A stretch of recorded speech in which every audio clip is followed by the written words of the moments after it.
ምንድነው ያደረኩት? ምን አደረኩ? ኢየሱስን ከመውደድ ውጭ ለኢየሱስ ልዘምር ከማለት ውጭ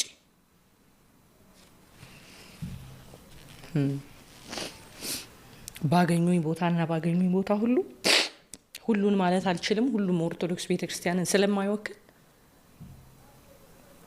ግን ለመግደል በቃ እቺን እንደው ደፍቶ እንትን የሚል ጠፋ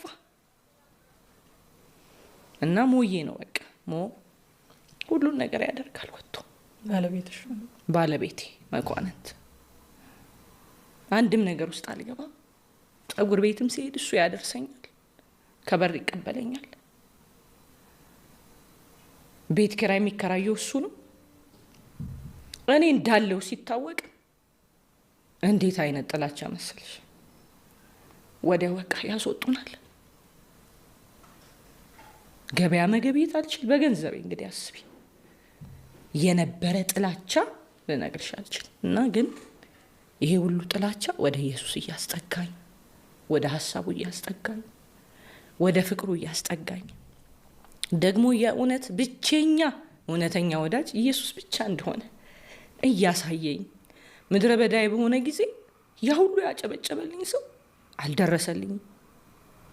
ማንም አልደረሰልኝም። የኔ የምላቸው አሉኝ የምላቸው ሰዎች ሁሉ ሊደርሱልኝ አልቻሉም።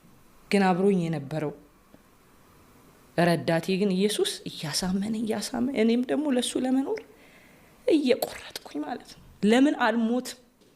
ለምን አይዘከዝኩኝም? በቃ ለኔ ክብሬ ነው ኢየሱስ። እኔ ኢየሱስን ወደዋለሁ ለማለት አይደለም።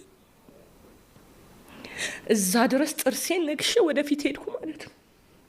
ሄድኩኝ። ለምን የፈለገ ነገር አይመጣም? ለምን አትገሉኝም? ኢየሱስማ ጌታ ነው።